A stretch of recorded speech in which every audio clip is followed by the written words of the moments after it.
Welcome to the Football Show on PLZ Soccer's YouTube channel. If you like what you're watching on a regular basis, don't forget to subscribe to our YouTube channel. And if you download the app, you get all the breaking news at your fingertips. I'm Peter Martin, Alan Ruff and Allison McConnell are here with me, and our special guest is Louie Longridge. And I'm delighted to say Louie's voice is still intact, Ruffy, because if that had been you that was part of a team that defeated Rangers, it'd be a 3-day bender, and I'm not coming into the studio. I was just going to say that if it had been me, I wouldn't be sitting there. Louis, you know, at the end of the day, we're looking at so many things that happen and that can happen over a Scottish Cup weekend. I mean, there's no Liverpool in the latter rounds. Tottenham are out. Managers are under pressure. But up here in Scotland, when we look at Scottish Cup ties, Queen's Park, 5th in the Championship, knockout Rangers. I mean, you must have been in dreamland at the end of it.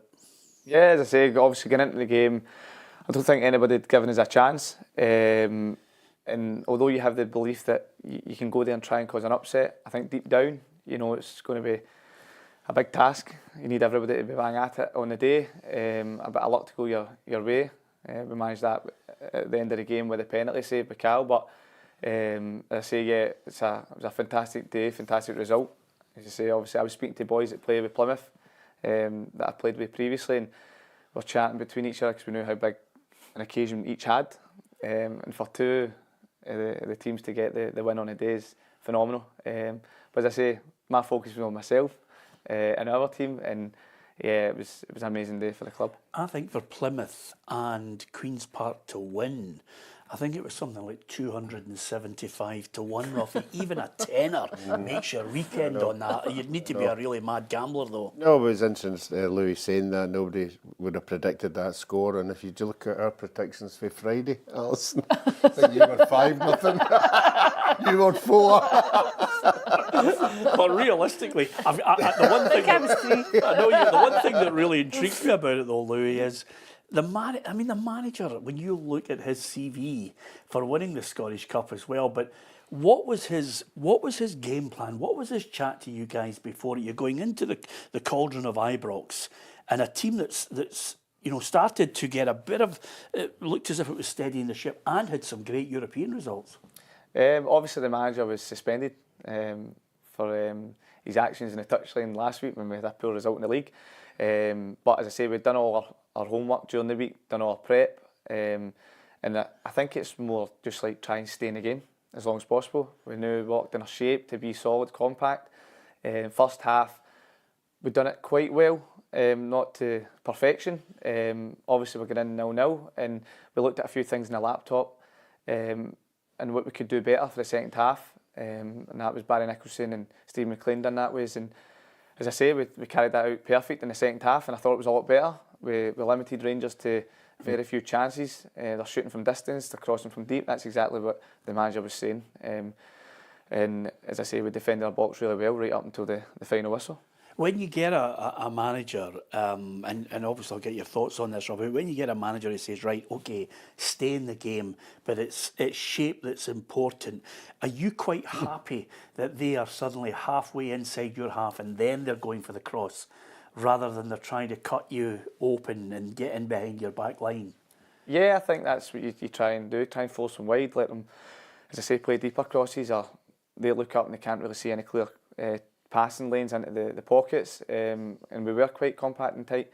So yeah, for our point of view, the game plan, we executed it quite well. It was successful in the end, and just as long as you do that at Ibrox, then we've come away with a positive result. Yeah, I thought in the first half, obviously, you were under the cosh, but I thought in the second half, when you come out, you looked more relaxed. You looked more comfortable on the ball. People were getting on the ball, and you were actually starting to build up to get into their half. So I don't know what happened at half time, but obviously you get away for the first 45 minutes and then you go, well, yeah, this isn't as hard as what it is. Yeah, as I say, we looked over a few things in the laptop in the change room, and I think at times when we were quite wasteful with the ball when we were getting it. And you know, when you go to these places, you need to have a bit of composure, a couple of passes, keep the ball. Can't really keep turning it over, then Rangers just come waves of an attack against you. So we looked at a few things. I think when you see it, because sometimes in the games, the atmosphere, you're kind of caught up in the moment.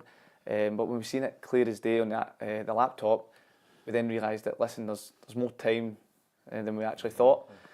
Second half, we kind of, as I say, kept it tight and then grew into the game, and I felt we'd had a lot of opportunities getting forward on the pitch, because the first half we were a wee bit kind of hemmed in and just clear the ball, squeeze, and then they were just coming at us. Whereas second half, we gave ourselves an opportunity to get up the park, and for a club like us, we're looking at we're going to get very few opportunities, whether it comes from a set piece or open play, but we knew it was going to be few and far between. We got a corner, and then it's trying in those situations not to waste that opportunity, try and make the most of it.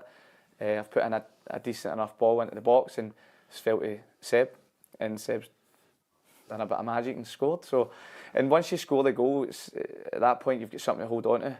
And I felt, I've played against Rangers, Celtics in the past, and big clubs in the past, and when you score, you feel that you're going to be against the ropes and you feel that they've got the quality to beat you. But I just had a weird feeling yesterday that if we just stayed in our shape, that they weren't going to break us down. And I don't know why I had that feeling, but I think just the way the second half was playing out and we were a bit more comfortable in the game.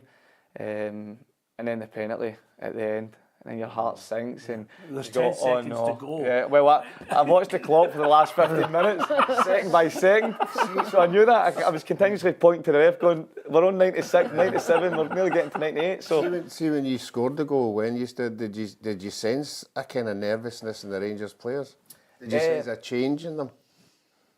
I felt that they were going to then force it. Because as you've seen in the game, if you've watched it, then I think a lot of time when they're going forward, it's obviously it's good for us, but Rangers were playing a lot of balls out the park. They were over hitting passes, under hitting passes we were cutting out, we're shutting them out. And so, yeah, I think there was a bit of nervousness, but you're listening to the players on the pitch, and a lot of the Rangers players seemed pretty calm. Speaking, saying, oh, don't worry about it, there's plenty of time. As if, like, it's just Queen's Park, we'll take care of them, we'll get that chance, we'll get it, we'll score. And for our side of just constant panic, shouting, kick the ball as long as far as possible. We've got the 1-0 lead here, kick it as far as you can and just squeeze. If it comes back, kick it again as far as you can. So, because we've just seen bodies run about me, the younger boys putting an absolute, everybody to a man putting a shift, and dropping like flies run about us, and the Rangers players are swarming around the physios, and they're thinking it's tactic, maybe the dark arts of the game, trying to slow it down and waste time. And I was going over and explain it, I was saying, listen, we're knackered, it's just genuinely fatigued, we're tired here. So, and I was explaining to younger ones that were going down, I says, listen, this could be the most rewarding 90 minutes of your life if you stay on, like push through it, find wherever you need to go, get through this game. And they've done it, and as I say, a few of them text me saying, I really appreciate it, you kept me going. I got there in the end, and yeah, it was rewarding in the end, the parties and celebrations. Yeah, there's two things that I obviously want to talk to you about. You did mention the penalty. Your heart must have sank at that point. Did the boys all think, oh, penalty, and then they'll just run over the top of us? Yeah, I think everybody in the stadium, watching on TV, and ourselves personally, were thinking, Ferrie, please save this, because I think everybody had given their all for that 90 minutes. And the level of quality that Rangers are, they're the favourites. Yeah. They were the favourites in the game in the 90 minutes, but the fact that we'd 1-0 lead, if they'd scored that, I think that just took the wind out of our sails, and they'd have probably ran over the top of us. Then you're just hanging on for penalties probably at that point, because as I say, we weren't a threat throughout the game. Yeah. It didn't have a lot of chances, but Ferrie came up as a hero. And I thought he was going to go the keeper's top right. That's where he's at his absolute best, Ali. I mean, James Tavernier takes penalty kicks. When he looks, he usually goes right into the corner where it's absolutely unsavable. He decided to go left side, and then Callum, who'd already said he'd studied his penalties. Yeah, although if you look at his record, he's missed more than you think. Of his last 9, I think he scored 5 and missed 4. Yeah. I think he's missed something like, I think one of the stats I read today was he's missed 19 out of 88. It's quite, there is a perception that he's fairly infallible when it comes to penalties. I'm not sure that it... I'd take 19 misses out of 88. But you're right, I thought he would have went top right as well, but I thought he looked nervous. I thought he looked uneasy, and I think you can sense at that point the kind of angst of the crowd, and I think Rangers players would have known, you know, your season hinges on this moment. Like, the title's effectively gone, the League Cup was gone, Scottish Cup, the last chance of a trophy. I think you could sense it all encapsulated in that moment, and just a bit nervousness, but I also thought it was a decent save. It was a good save as well. I think the thing with Cal, I spoke to him today, spoke to him directly after it as well in the game, but I think obviously he's just guessed that way and there's an element of luck there to get the right way, but it's a great save. But Cal was saying he literally just guessed that way because he says he'd studied James Trevina's free penalty kicks and said that he mixes it up that much that it was genuinely just pick a side and just hopefully go it is that side, and he got a good hand in it. He was lucky he kept his right leg on that line, wasn't I tell you, as soon as I seen that, I was ecstatic when he saved it. And then I've just checked the referee and I've looked at the screens and I've just said, what's going on here? Because we'd get a wee run through a VAR during the week. But even at this point, I'm going, right, what's going on in the screen? What's next? He saved the penalty. Then the ref said he needs to check the line. I'm like, come on, just blow the whistle. And thankfully, as I say, he's kept his heel on the line. Sometimes, and you know this better than anybody, and Ruffy knows it as well from his experience in cup games, you need to have the luck. You obviously have a game plan. You've got a manager who's experienced, but there are two things. First of all, the penalty. This is what the manager, Callum Davidson, had to say. He couldn't watch. Sort of little bit at the end, it wasn't good. I think my hood was over my face at that point, and then when VAR called it back for the checking on the infringement for Calum, I thought, oh no, not again. With a couple of poor decisions last week, which hence the reason I was in the stand for penalties and sending offs. So for overall, it's just sometimes you have to enjoy these occasions. And I thought that was a great line from him because, Louis, some people think to themselves, and we are rightly going to talk about Rangers and the implications for the manager, but obviously, I think some people lose the fact if this is Queen's Park, you want to enjoy it. I thought the manager was great when he said, no, this is a moment in your life where you've got to enjoy it. Yeah, I said that. That's obviously when we celebrated out in the pitch. We went into the change room. First thing I've done is straight over speaker. We need music on here. We need to enjoy this, soak this up. And half was kind of up, ready to go, and half were down on their phones. I don't know if the younger ones in the group were excited about seeing text messages or from whoever. And is Jerry Cinnamon your karaoke song? Discoland. Maybe not necessarily a karaoke song, but I'll dance to it anyway. I'll be a good dancer. So I put Discoland on, put it up, got them on, and as the older one in the group, I was expecting it to be the other way about. The younger man's dragging me up. But I've got them all involved, and then we went, and then the nice moment when I was recording it, the manager made his way in, and he joined in the celebrations, and it was a good thing, the togetherness of the group and what we've achieved. So and rightly so, he said that we need to make the most of the moment and enjoy the moment, celebrate. So there was a quick night out organised straight after, and the boys got to spend an evening together and celebrate. These videos usually surface, don't they? The phones were off after the celebration. I was going to say to you, and great to see an older man getting a chance to join in with a Jerry Cinnamon song in Callum. Just one other thing before we move on to Rangers, I think it's another point that was sticking in my mind. There were so many great performances because it has to be a team performance. Whatever your leadership qualities that you help along with, you've got a boy in Seb Drozd who showed a bit of composure for the goal. The goal is just lovely turn, squares up Jeffy, takes it past him, and then stays on his left foot. Yeah, he's got that. He's very good dribble with the balls, very tricky in tight areas. As I said, I've spoke to many people and I've said that in previous games I'm telling them to take less touches in the box and just shoot, but yesterday he made the right choice. Great bit of skill when it's felt to him, got it by, and then the composure to put the ball in the back of the net. It's fantastic for him. He's come up, he's had a few difficult injuries throughout the years, I think, and so that's a fantastic moment for him, and he's getting all the plaudits he deserves. And the other guy that I've got to ask you about is a goalie. I mean, it is when you are in a rearguard fight, you need a goalie who is blessed, and he was blessed, wasn't he? Yeah, Cal's brilliant, and a lot of people as well. I don't think he gets the recognition he deserves. Throughout the years, he's been consistently in Team of the Years for the division. He's a fantastic shot stopper. He's a brilliant goalkeeper.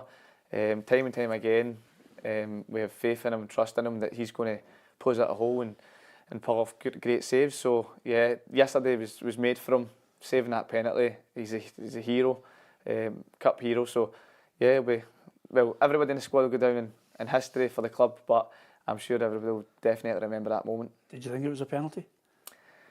When it came in and I seen it, I thought it was quite soft, but as I say, anytime you're watching games nowadays, if they go to VAR and you're going, this is going to be given, you're hoping that it isn't given, but as soon as it was given, I'm going, oh, here we go. Like, because you've been in the moments in the past with Celtic and Rangers, as soon as they get that goal, that's it, they're going to overdrive, and just 2, 3, 4 then can come in so easy, especially with everyone being tired. But as I said, the mention goes to the goalkeeper. He's a hero on the day, and not just that save as well. I think there's a few other saves throughout the game that he done well. Yeah. And there was one moment just after it where I think it's for the corner header, and he's managed to jump back and flick it over. It's a really good save actually, that one right after. Yeah, because it was getting in, definitely getting in, and I was there in front of it. And I said to him this morning, I said, just as well you get up there and stretch there and get the fingertips to it. He said, I know. He said, as soon as I jumped, I felt the cramp. I said, well, just as well the cramp wasn't as bad. I said, you were doing the running I was doing on the pitch. He says, you wouldn't have been able to spring up to that there, so just as well you were in the goals. I'd love to have seen your Fitbit though, Louis, at the end of it. We'll find out tomorrow, but the legs are agony today and so stiff, so normally that's an indication that I've ran a lot for the team. So yeah, but it was, as I say, everybody stats will be through the roof, I'm sure. Yeah. Because it was, as I say, it was a collective effort, and one that we can get to enjoy. You'll take anybody in the next round? Yeah, everybody, that's a question now that we're in the next round, and if they say, oh, who would you like, who would you like? I think the club would probably like Celtic, either or, Hampden, Parkhead. Good financial gain for them if they get that.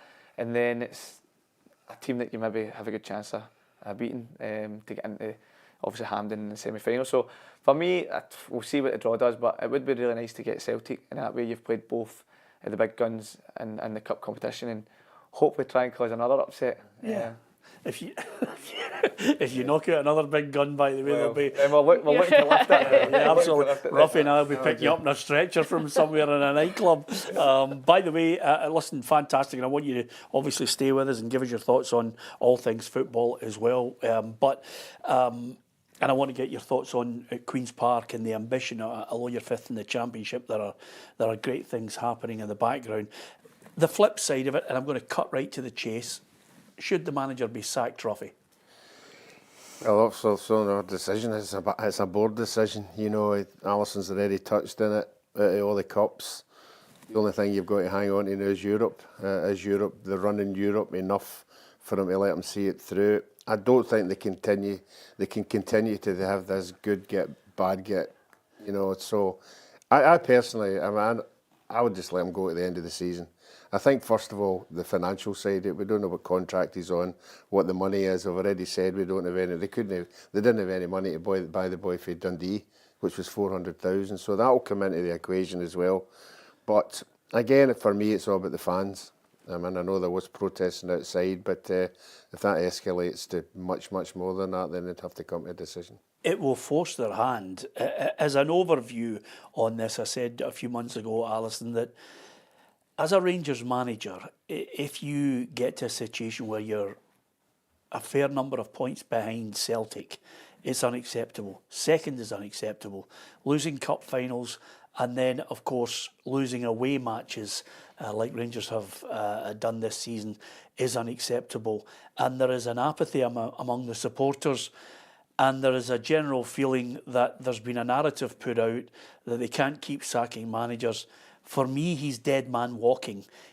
And as Ruffy mentioned there, if the fans eventually start in greater numbers standing at that door, I think his position is just untenable. I think the board has to then wield the axe. If it was a normal Rangers under normal circumstances, I don't think he would have seen out yesterday. I agree with you. I think I've said for the last couple of months that although I felt Rangers had turned a very slight corner in the new year, I felt as though it was very tenuous. I felt as though the optimism around the team felt very tenuous. I didn't think it would take much to tip it back to where Rangers were earlier in the season, with lots of questions asked about the manager and his position, and I think you saw that very clearly yesterday. I think being 13 points behind in a league title race, going out of the Scottish Cup at this stage to a team who are 5th in the Championship. No disrespect to Queen's Park, but I think it's a really ignominious result for Rangers. I think particularly at Ibrox, you know, you're not thinking it's maybe an upset that comes on the road somewhere, doing it in their own backyard. I think the lack of fight within that performance, the complacency of the performance, I thought Rangers looked woeful at points. I think you have to ask questions. I would agree with you. I think very few, if you'd put this to Rangers fans at the start of the season and said this is where you'll be mid-February, is that acceptable for you as a club? I think most would have said no. I think what they had to see this season was getting closer to Celtic, at least claiming one of the domestic trophies, at least. I think he needed to have something to show for it. I don't think it's acceptable for a Rangers manager to end the season with no silverware. Yeah, and again, I would actually just quantify. I mean, sometimes you can take things out of context, and Noam here says, you all say that, then proceed to disrespect Queen's Park. There's no disrespect to Queen's Park. They're 5th in the bloody Championship. I think when you look at the resources at Rangers and you look at the resources, it can happen. Of course it can happen. Like you've seen it happen. You saw it happen to Liverpool yesterday too. The argument though is that for the likes of Liverpool, it's a hiccup in what looks as though it's going to be a fairly successful season. For Rangers, it could be definitive of their season. It could encapsulate their season, that performance and result. I think it's indicative of their season. Yeah, completely. You know, because that's, I mean, we go on this programme week in, week out, Ruffy, and it's like, he's staying, he's going.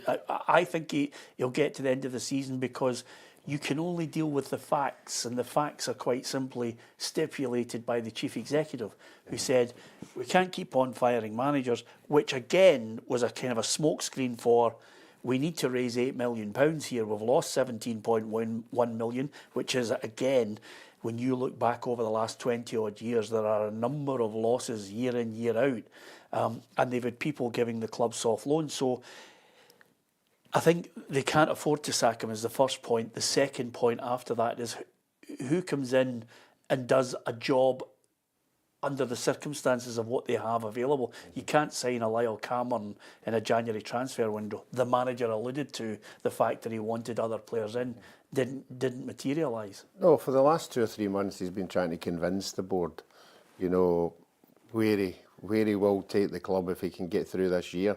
And he's just been going to the board and saying, look, when I get my injured players back, we'll be better. And you have to say that became true. When I get, you know, some younger players in, you know, for the future, this is the way the club's going. You have to buy into that as well. But after yesterday, he's got to go back to the board and try and convince them that any other given day they'd have won that game. Yeah. You know, so it depends whether they buy into anything he's thrown at them, because as you've just said there, they know the financial side of it. They know where they are is because of them, and he keeps saying that. No, don't ask me about the money, ask the CEO. He's the guy who deals with all that. So he just wants to deal with the football side of it. Yeah, the other aspect of this is the manager himself was asked at the press conference yesterday whether he would quit or not. I understand that the fans are in emotions now. I know a lot of fans were on my side 3 hours ago. I know that. So now are the emotions of this game, and I totally understand that, because I'm also angry and frustrated about that, about this result and going out of the cup, because it was one of our big goals and our shortest chance to go to win a trophy this season. We all know that. That's probably also one of the reasons that the team was nervous in the second half. Consider your own position? Fans are already asking for your resignation? No, totally not. Well, you know, these days managers don't usually offer the resignation. I mean, we have had one in Scottish football in Stuart Kettlewell, but in this position, I mean, when he said there that they were a bit nervous, and again, Louis, from your point of view, you're the only one that'll be able to tell us. You said that at times they were calm, saying, you know, there's plenty of time, we'll get there. A number of people, especially the fans inside that stadium, were booing when there were certain substitutions. I mean, Hagi coming off, who is a player who can do something special. Was there a moment when you were surprised or sensed, you know, that there was a nervousness about them? You said there were short passes, there was, you know, trying to force the issue. Yeah, obviously I found that a bit surprising as well, Hagi coming off, because I thought he was causing us threats in the first half. He was good in the ball, he was looking for forward passes, he was picking up good areas in the pitch. And they bring Yilmaz on, who's a left back, and playing him a bit more advanced. So I felt that suited us. And as I say, obviously on the pitch, a lot of the players maybe a bit complacent, the Rangers players. The way they were speaking, you could hear it on the pitch playing against them. And that's something we were that's good for us. If they think like that, then they obviously think there's no giving us a chance. So hopefully that way, a bit of complacency, they makes a mistake. But yeah, the fans getting on their back and frustration was building as it was getting closer to the 90 minutes. Mistakes were happening. So yeah, it was all playing into our hands to just stay in a good shape and just let them keep trying to break us down, because they were seeming to struggle to do that. You must have sensed the shift in atmosphere as well within the stadium. Yeah, you could feel it. Obviously, as soon as we scored, it just flipped. And as I say, at that point, we were just saying, like, listen, nothing silly, get the ball cleared as far and as high as possible, up the round of the pitch for the next 5-10 minutes. And then that, I think, became our game plan for the rest of the game, since we scored. So, but you could feel it. There was a change in the atmosphere. And as a Rangers player, I can only imagine that, as you say, you start trying to force things. You start trying to push for that goal, playing a pass that was maybe not on. Because I felt we'd done that quite well. We were leaving little channels there, setting little traps. Rangers were trying to fire the ball in. We were just stepping in, taking it, and then, as I say, kicking it as far as we could to then squeeze up the park. And the game plan worked good. But I think, yeah, you could feel that there was a change. As soon as we scored, there was a change there, because then the fans start booing or start getting on the players' cases, and then, as I say, the players start forcing things. And yeah, you start to get a little bit scared to play passes. Just on that point as well, and Ruffy, you're probably best placed to offer your tuppence worth on this. Where does it rank? Berwick 67 was a huge shock to knock Rangers out. I mean, I think at that point in 1967, this was a side that were actually going to be in the European Cup Winners' Cup final. A lot of people... 1 month later. Yeah, a lot of people don't realise this. Scott Simon lost his job. Rangers get knocked out of the Scottish Cup. And a few players never played for Rangers again, but they ended up getting into the European Cup Winners' Cup final in the same year that Celtic played in the European Cup final. Mm-hmm. Yeah, I think it was George McLean and was it James Forrest were the other two that never played again for Rangers. The other game that I remember is, I think it was actually Hamilton Accies. It was, yeah. Hamilton Accies was at 1-0. Yeah. That was at Ibrox, you know. But apart from that, few and far between for both of the big sides. You know, obviously Celtic will get the Inverness Cali one, but no, it doesn't happen that often. I think that's why, you know, a lot of the fans, like you were saying there, were just saying, we'll get a goal eventually. Yeah. It'll come. You know, it's got to come. I mean, we're not the only ones who predicted 3 and 4. I mean, I presume, you know, the other thing about it is, in a game plan, the manager's thinking, listen, let's not get a tanking here, because you're in Ibrox, and this is a side with players on huge wages. A lot of them, as you mentioned there, with good ability. I just wonder where it ranks, Louis. You know, you've had a good career. I'm not saying it's over. You've had a good career. He's retiring, you know. After the run I've done yesterday, I think I've got a few years left in the legs. Exactly. I think so too. But where does it? I mean, is it the best match you've ever been involved in? Yeah. Well, obviously, when I get promoted with Hamilton, it's like there's two kind of ends in my career. Obviously, I'm getting to the stage now where maybe these days, maybe not experience that again. But when I get promoted with Hamilton to the Premiership, that was like my dream to be able to achieve that, to play against, give me the opportunities to play against the best teams in the country. So that was amazing. But I think because of my age, the stage I'm at in my career, the Rangers team compared to our team on paper, they've got better players all over the park. And our squad's such a young squad. So to be able to achieve that, and as I say, it probably is.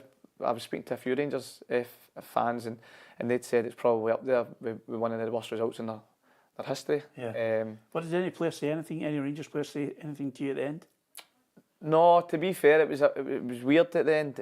Normally I would go down every player and shake their hands, and but when I went to shake their hands, I shook a couple of players' hands, and I just didn't like the way they were handling the situation. Obviously, it's a big result for their club.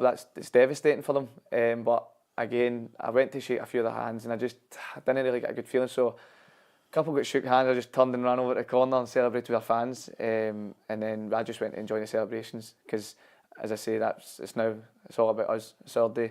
We've managed to turn them over in their home pitch, and as I said, nobody ever gave us the chance before the game. Even family members, for me, saying just make sure it's no 5, it's no 4, keep it tight. And as I say, you're trying to block all that out, but that just shows you how big an achievement it is for the club to be able to do that. So yeah, it was an amazing day, and as I say, we've celebrated. But the players, I think they were just, as I say, I don't blame them, because in that arena, the fans are booing you, you're getting dogs abused, they're on your case. I think the first thing I'd want to do is shoot right down the tunnel and get myself out of there. So, as I say, I shook a couple of hands and then I just went away. And so I don't really know what happened with the rest of them, if they stayed or shook hands, whatever. I was away celebrating. I think they may have been a wee bit more magnanimous, just given the day it was for you guys. Yeah, I think so as well, because I think, as I say, throughout the game, you're getting the feeling that they're thinking that they're always going to win that game. Even getting into it, and a few people I spoke to, I think there was a bit of swag. And to be fair, and they've got every right to do that, because, as I say, we're 5th in the Championship, and they're Glasgow Rangers, and so they've went in with that mindset, which they should have. But I think as well, at the end, if you get beat, no matter what it is, you need to have that bit of being humble and just shake the hands and congratulate, because it's a big achievement, and some of the boys in our team maybe never get to have an experience like that again. Yeah, absolutely. Somebody taped the 90 minutes for you. Oh, be taped. The only thing is my partner doesn't really like football, so I'm going in buzzing and smiling, and she's complaining about all the messages she's getting. So she doesn't really know what's going on, and so that's good. I don't mind that, because I can detach myself from football, win, lose or draw. Good day. Did you have a good day today? She just, how is it? I get beat Saturday. Oh, you still get me, but that doesn't cut it with me, because I'm sulking if we get beat. And yesterday was the opposite scale. I was buzzing and I couldn't stop smiling, and she couldn't understand it. Yeah. I said, don't worry about it. Everybody else understands what happened. But remember, it was a great day yesterday, because not only did you get the win, but you've still got your partner as well, Louis. Yeah, I mean, that's so just a great day all round, you know. Some of the Rangers players maybe have the opposite. So Yeah, absolutely. Listen, great result for Queen's Park. Absolutely fantastic for Callum, Davidson and all the boys. As Louis rightly points out, it's a team effort when you have to try and beat a side that everybody expected to win and run right over the top of Queen's Park.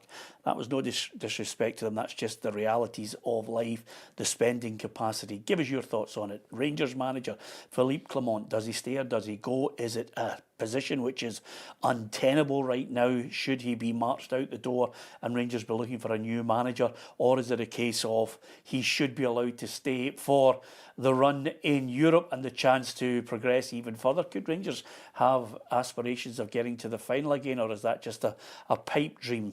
Give us your thoughts on that, and what effect that Scottish Cup knockout will have on their league campaign, which of course is about damage limitation, with Celtic already 13 points clear. We're going to talk about Celtic and the other teams that have made it through into the next round, the quarterfinals of the Scottish Cup, after we have the news headlines. Hi there, I'm Kerry, and here is your daily news roundup on Monday the 10th of February, brought to you by Arnold Clark Rewards. Buy a car, download the app and get rewarded. After yesterday's Scottish Cup exit to Queen's Park, Rangers skipper James Tavernier says that the overall performance was shocking.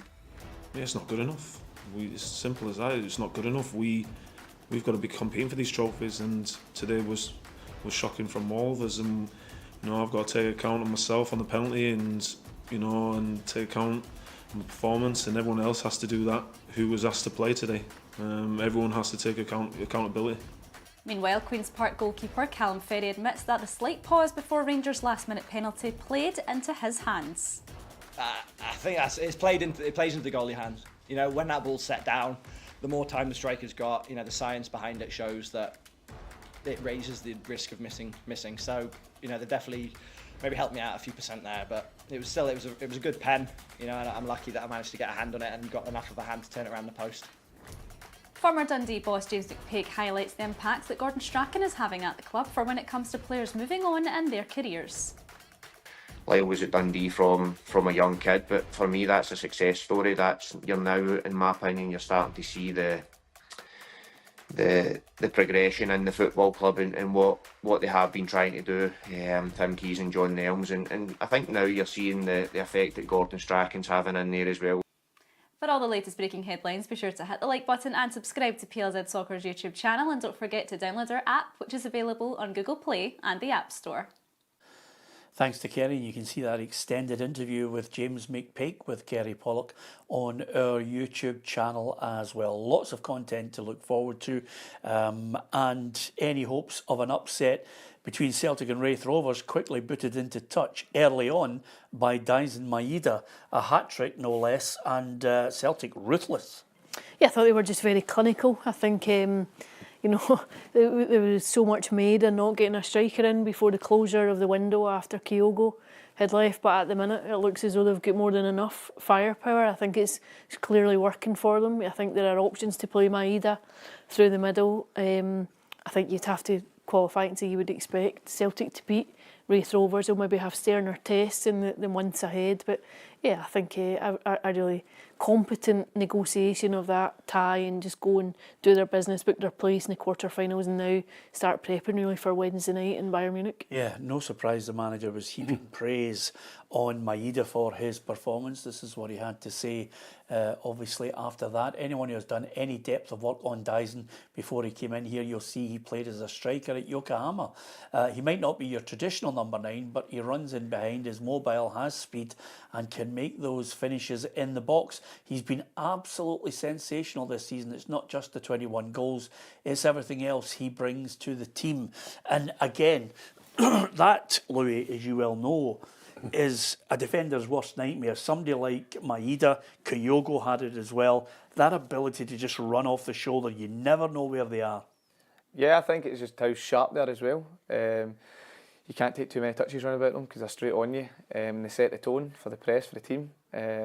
And you've seen it many times with Celtic. When Kyogo was there and Dyson, as soon as the first one goes, then the team just know, right, everybody follows suit after it. So, and the fact that it's just relentless, they just go for the full game. It must be a joy for the manager to have players like that in their team. And it must be a joy for the teammates to have players like that as well, because as I say, they set the tone in games and just get right after the ball. Yeah, the other thing about it I was going to say to you, Ruffy, Louis was talking about he'll see tomorrow, you know, how far he's running his Fitbit. Can you imagine the stats when Brendan Rodgers sits down and said, OK, everybody, Dyson has actually covered 12 miles more than you, but never mind, his Fitbit must be through the roof. I know, you tend to just focus on everything in the forward area. You know, you don't look at him, what else he's doing in the game, but he is doing it, you know, and that makes him, that's why he's so good, you know. But I watched the game yesterday, we all do functions during the week at football. When Celtic get the ball wide, just inside the 18-yard line, they don't even look to see who's in the box. They just fire it right across the line, knowing that somebody's going to be there. Yeah, that's know your players, Louis, isn't it? Yeah, I think just being well drilled and well coached. As you say, the players getting good chemistry between each other. They just know where each other's going to be. And maybe the manager just installing it in his way of playing and just saying, listen, as soon as you get into these areas that are threatening areas, then just fire that ball across, make sure you hit good areas. And then it's more down to the strikers and the forward players to be in those areas. As you say, they're playing brilliant football just now. Everything seems to be clicking, and as I say, they're just getting into those areas, just head down, not even having to look. The flip side of it all is, Louis, as they're about to find out, is suddenly you flip from dismantling Raith Rovers, Allison, to coming up against a Bayern Munich side who are in front in the Bundesliga, and they have, for me, you know, one of the most clinical strikers in Europe. Not only is he a goal scorer, he's a goal creator as well, Harry Kane. I think he's probably world class. I think you could bracket him in that quality. I think he can, you've seen it time and time again throughout his career, just be pouncing on something, creating something out of nothing, and before you know it, I mean, Scotland at Hampden would be classic case in point, 2 goals from nowhere. I think he's so dangerous. I think Bayern Munich will be formidable on Wednesday night. I think the challenge that lies ahead for Celtic is huge, trying to match them, trying to restrict them, trying to take their chances when they get them. I think it will be really important that if they are getting any chances that they take them. I think it won't be entirely dissimilar to what your experience would have been on Sunday. It's almost, you know, there are better players, you know, they're a fantastic side. I think it's about just trying to impose yourself as much as you can. I think you have to work hard. I think you have to take what you can when you can. And I think also there's an element of luck that goes with it in any game. I think you need an element of luck. You need things to go for you. But certainly I think Celtic will be desperate to have something to keep it live before they then go over to Munich. Yeah, the other thing, and I don't know if you've witnessed this before, I want to get your mindset as a player when you flip it to suddenly play against a team that doesn't let you lift your head. But I can remember, you know, from the press box looking at the Champions League theme kicking in at Celtic Park, and Tony Kroos looked at Luka Modric and they couldn't believe the noise inside the stadium. But they had a wee look, smiled at each other as if to say, this is the business. Yeah. And then 60 minutes later, they just clicked through the gears and did the business, you know, and that's the nature of it with these players. They may well love the atmosphere, but they're not intimidated by it. Yeah, obviously that's, as players, you want to play in the best stadiums, the best atmospheres. And Celtic Park, it's amazing on Champions League nights. And sometimes it maybe gets taken back with the Champions League song comes on and the place just erupts. But as I say, the level of player that they are, I think they just get to the stage and when the whistle comes and it's like, let's go, let's get to work. What's the mindset of you as a player when you know you've played in a game for Queen's Park and you're expected to win against a team, and then suddenly you're at a game where you're thinking, if I take 2 touches, somebody's going to take it off me? Yeah, exactly that. I think when you're playing in your own league, you're a bit fresher.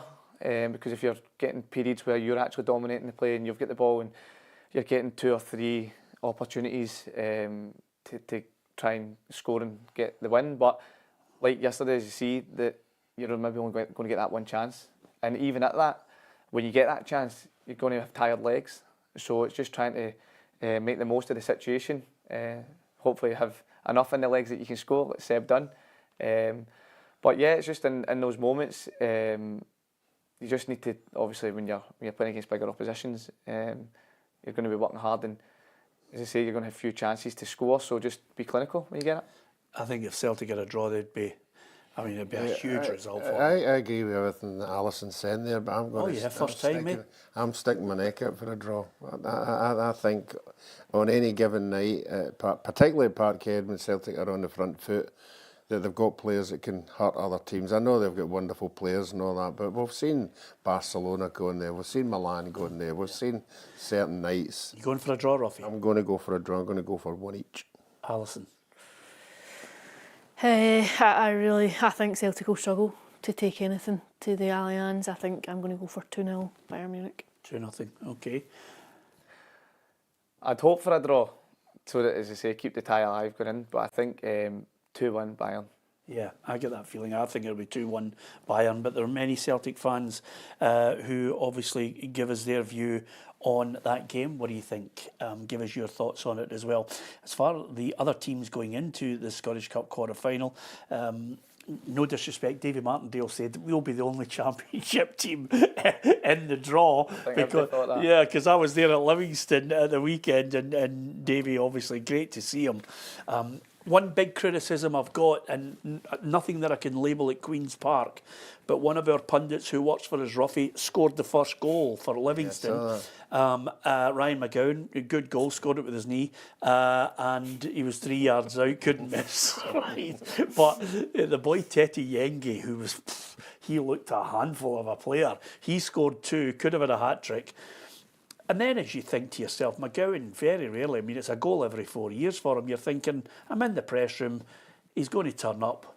He's an hour and 10 minutes in the shower, And I just said to myself, and forgive me for this, Louis, I'm just going to be brutal about it. An hour and 10 minutes, I thought, I'm fucking off. I thought, I'm not waiting for him. Who do you think he is, Tim Cahill? That's what happens when he hangs about with Scott Allen, with all the sort of moisturiser stuff and all that, and everything that goes with the facial. And I'm thinking, we've been there for honestly, ages. He scored Exactly, an hour and 10 minutes. And I'm thinking to myself, You're just not used to being out of games too often. honestly, I've seen players who score a goal and they're in that press room desperate to chat to somebody. But by the way, I mean, Livingston were fantastic. And Ruffy, I'm going to say this on, Louis, you'll be able to give me an insight into them. But they played some lovely football on the deck. I mean, I know they've got Macaulay Tate from Hearts, but they played some lovely football. And the big boy Yengi looks an absolute handful. Yeah, I think so. When you look at Livingston, everybody always talks about how physical they are, the big boys. But when we played against them, and I've watched them a lot of times as well, really good football inside. So they've got a good mix where they can, as I say, mix it up their game. Like when they went to Falkirk and got the win. And a boy from Falkirk said to me today, they didn't play like that with us. He just said when they play against us, they're really physical. They're really, they're really in our faces. Yeah, but I think you need to adapt to the team you're playing against. And as I said, they've got a good group of players there. The squad he's built, David Martindale's perfect for this division, I feel, that they can play good football when they need to, and then if they need to mix up, roll their sleeves up, then they're more than capable of doing that. But I think they don't get a lot of credit for how good a footballing team they are in this division anyway. They're a good side. Yeah, and no surprise, David Martindale, like Louis and the rest of that Queen's Park outfit, he'd be happy with just a big team, big draw, big money at the end of it. For me, I think if we could get a happy medium, get a big team at Livingston, I think we've got a chance. We can take anybody here. Yeah, more than happy with that. David Martindale, I was impressed. Really telling the truth, we were wanting Rangers or Celtic at Ibrox or Parkgate to give him $500,000. Bigger gate money. Well, to be fair, by the way, it changes your whole landscape. Yeah. I mean, honestly, particularly for Davy. I spoke to a finance director at a club, right? I'm not saying which club, right? But they said to me, sometimes when a player comes on, they think, oh no, he's going to get a bonus. But that can set Livingston up. When you think of... You're talking players. Yeah. You're talking about the next season, when he goes into the board, the first thing he's going to hit them with is, look how much I brought you in, let me get 3 or 4 players in. Yeah. Dundee had no slip-ups against Airdrieonians. They managed to get a 4-0 win. Lyall Cameron certainly caught the eye, and I think a lot of Rangers fans will be delighted that they've managed to get him on a pre-contract. Some people might have questioned his commitment now between now and the end of the season. The manager, Tony Docherty, was full of praise for him. Not at all. No, I'd said that anybody that asked me. Lyall's fully committed to this football club, and you could see with the reaction he got for the fans when he came off. He gets his 2 goals, and I just took him off because we're nursing that injury that he had, his Achilles. But no question at all about Lyall's commitment towards us, and it's every objective we've got as a football club. Lyall Cameron's a massive part of that. Yeah, I think so. But it's nothing more for me than he deserves, because he's been a brilliant servant. I've said that, that's him now up to, that'll be 19 goal contributions, which for a midfield player in the area of the pitch he plays is fantastic. So, no, it's no surprise to me to see the level of commitment he put in, and he'll continue to do that. Sometimes people throw the accusation wrongly, Louis, when a player signed the pre-contract that his mind might be elsewhere, but not Lyall. No, I think a lot of clubs, if they sign a pre-contract in the January window, a lot of times they end up coming to an agreement to just get it done there and then and offload them, because they feel like they maybe won't have full focus, that they've kind of got that eye on the summer and being ready for the team that they're going to move on to. But no, I think he's, as I say, very, very professional in what he does, and I think his full focus will be on Dundee and try and have them have the best second half of the season as possible, and then when the season's finished, he then can turn his attention to Rangers.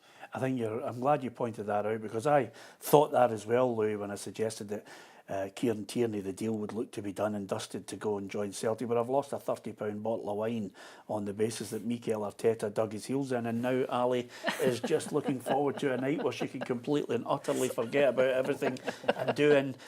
Let's not beat about the bush, Ruffy. Probably doing the best wine Clarkson has seen in a long time in that area. £30 bottle of wine? You kidding me? sharing it. Used to my Tesco meal deal line. There'll be people in the street chapping the door just for a wee thimble. It'll be fantastic. You're looking forward to it, Ali, aren't you? I certainly am. Absolutely. Taking a while to materialise, right enough. Yeah, okay. Those grapes are still fermenting. Calm your jets is coming. St Johnstone 1, Hamilton Accies 0. Simo Valakari just keeps producing at the moment, and he wants his team to continue to keep producing. We all know the life of the strikers, you know. From one silly moment, everything can change. And the only thing is now, just be positive, play with your strengths, let it go, let the flow come to you, don't worry too much, just go and play, and then these things happening. Fantastic, isn't it? I mean, he's been a breath of fresh air, because St Johnstone, Louis, haven't read the script. Yeah, well, we played against them in a closed door game. It wasn't a start 11 from that weekend, but they had a full strength team, and we went there, and as I say, that was probably when he was trying to implement kind of his style of play and work on things. So he used us to kickstart his season, and yeah, we get the runner on that day, and I was really impressed with the way they were playing and their system, their shape, the rotations, and I think that was only a week he had working with the players and what he was trying to implement. And as I say, you're seeing it now. It's maybe more time he's got to work with the group, and they're starting. Yeah, they're picking up results now. So I'm not surprised, considering what I've seen in person, in flesh, when we played against them in a closed door game. Yeah, well, they're into the quarterfinals, and so are Aberdeen, because they've managed another win, this time in the Cup, again following on from knocking Elgin City out. They managed to see off Dunfermline by 3-0, and Jimmy Tillene, speaking positively, hopes that this is a line in the sand where they can start to get back to winning ways regularly. I think especially how we attack and how we create in the scoring chances today, that's a thing we have to take and try to do more and more during the next month now to the end, and focus on the good parts of how we create chances and keep doing that with a better rhythm. Yeah, had to get a win, Ali. Yeah, definitely. I think there were a few of us looking at it with interest, myself included. I thought there might have been a shock there, or a surprise there, but I think he'll know that while it eases temporarily the pressure around him now, he needs to get back on track in terms of the league. I think they need a win in the league as well. You saw it when they beat Elgin a couple of weeks ago. You need to then try and build on it. It can't just be a sporadic win in the Cup against opposition that are in a lower league than you. You've got to go and try and get back to what they were doing at the start of the season. Yeah, I thought we were going to lose a lot of Aberdeen fans from our live feed had they lost to Dunfermline, Ruffy, but there's a few Aberdeen fans are back. They've obviously they're now wondering if they need to get the flares and the flags out ready for the next league match, but it's a win nonetheless that they badly needed. Yeah, it certainly is, but in Aberdeen usually the supporters like a good cup run. They like to get to a semi-final, possible a final, you know, so that'll give the fans a bit of hope. I don't know what fixtures they've got coming up, but certainly that win will take a lot of pressure off them. Yeah, Ayr United 0, Hibs 1. Ayr United gave a good account of themselves. They're riding high. Scott Brown doing a really good job with United. Can they hold on to win in that championship? You're playing against those sides. Have you been impressed by them? Yeah, I was really impressed, especially at the start of the season. They were on a good run. They had that little blip, and everyone was probably thinking that, right, maybe that's the turning point where they're maybe going to creep down the table. I think he had a lot of injuries as well in that period, but as I say, they've picked themselves back up and they're going from strength to strength, and it's made it interesting in the division, because obviously you've got Livingston, Ayr and Falkirk, and now all fighting it out. So yeah, they've been really good. I think Scott Brown's, for him, it's been a success up until now this season. Obviously they're out of the Cup, so for them they're probably going right now full focus on league action. Yeah, of course, Ali, you were there. You were dreading the possibility of extra time, because it means you have to stay in Ayr overnight. I mean, we used to go on holiday to Ayr, Ruffy. That's how poor we were. You know, people go to Tenerife. I've got mates of mine in Tenerife now, but you know, Ayr on a cold night, it needed something just to finish it off, and Bashiri popped up. Yeah, I think it could have gone either way. To be fair, I think he Ayr had their chances. George Oakley had a cracking chance just in the first half. That if that had gone in, it might have made it really interesting. And even in added time, they had a couple of decent opportunities. So I think Ayr will feel quite. They'll take a lot out of the game. I think they'll feel that they matched Hibs at points within the game. I think they'll draw a lot of encouragement from that, but I think for Hibs it's just you get through it, you get through and you move on. Yeah, if anything, off the pitch, raised eyebrows at the losses that Hibs have incurred, 7.1 million in their financial figures, but David Gray is full of praise for the backing he's got from the board. One thing I would say is the club are where they are just now is really supportive of me. When I think back to even how the transfer window went at the start of the season, how many players we had and the support I still got during that period, and the continued support for the Gordon family that is happening in the communication with myself all the time about even in the January window looking to try and support me if anything we wanted to do. So the support's fully there, the club are comfortable with it, and as I say, my full focus is making sure we get the right results on the pitch, and nights like tonight will help that situation because we're getting a bit of a reward for success, which is good. Yeah, so Hibs are into the quarter-finals and only one match that's left to get a decision, and that is, of course, St Mirren against Hearts. Where's your gut feeling on this one, Ruffy? I'm not too sure about this one. Yeah. You know, I think St Mirren on any Hearts given could cause night. a shock? No, I think on any given night.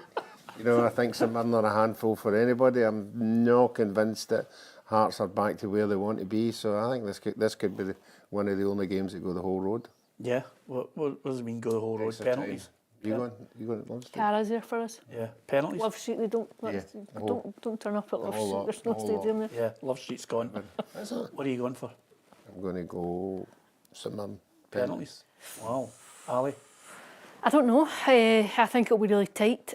I don't think you'd be surprised at either team winning it. I don't know. I think it's a really hard one to call, but I'm going to go for Hearts. Yeah, I'm going to go for the Jambos. Louis?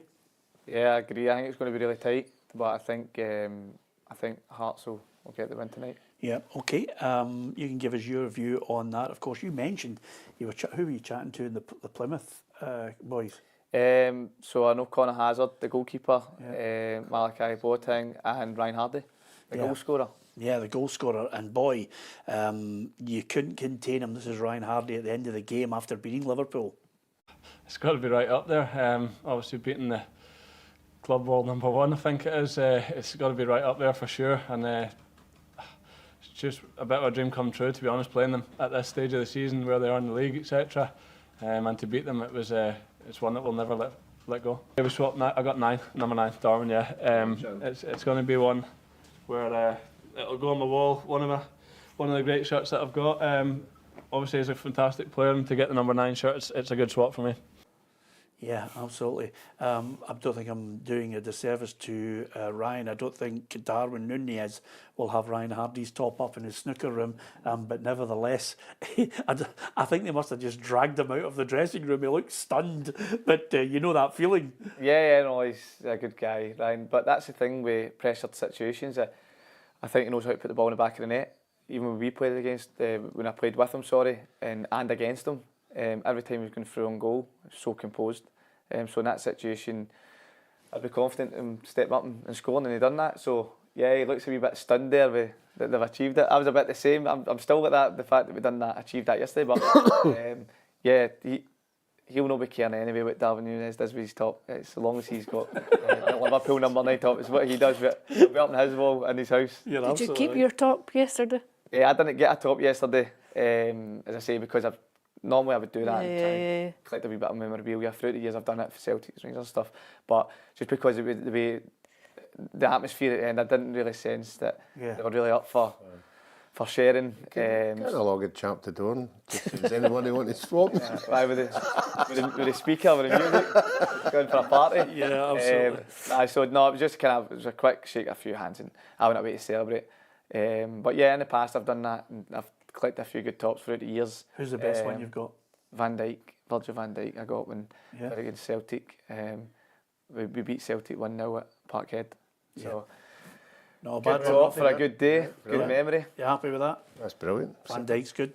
Doesn't quite beat Zico, I know that's what you're thinking yourself there. But if I could find it. I wouldn't have been losing that. I know, honestly, he let his daughter wear it as a night dress, and I'm not kidding you.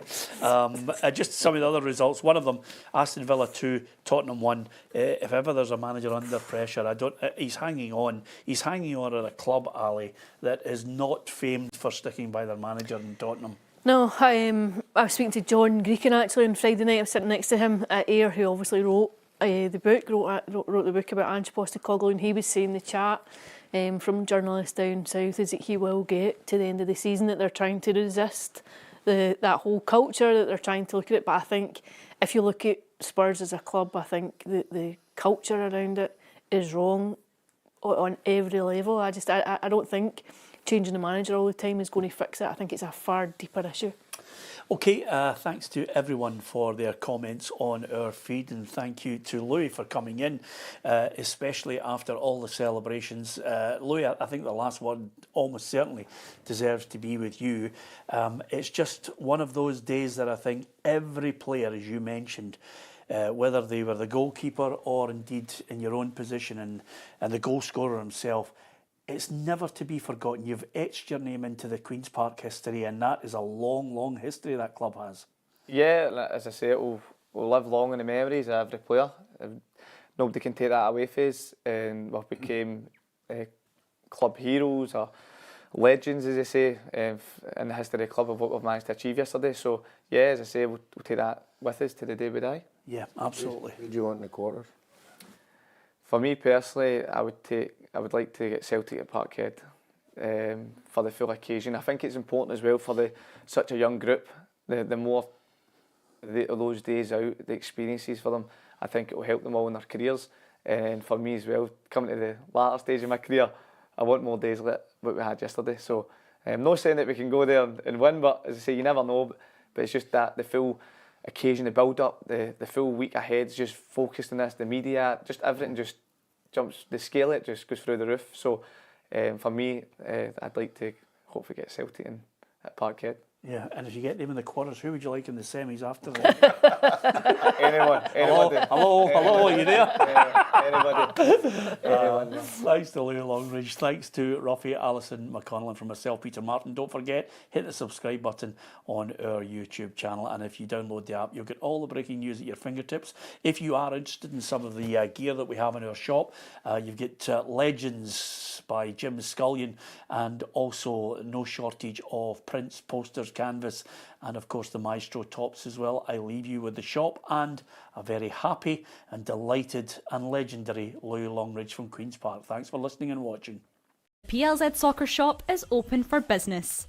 You can purchase one of our stunning line of Icons t-shirts featuring legends of the game from across the world. Designed by award-winning artist Jim Scullion, they are exclusive to PLZ Soccer. Our Maestro training tops are ideal for sport and casual wear in the colour of your favourite team. From Pirlo to Pele, we've got you covered. Visit the PLZ Soccer shop now by clicking the link below.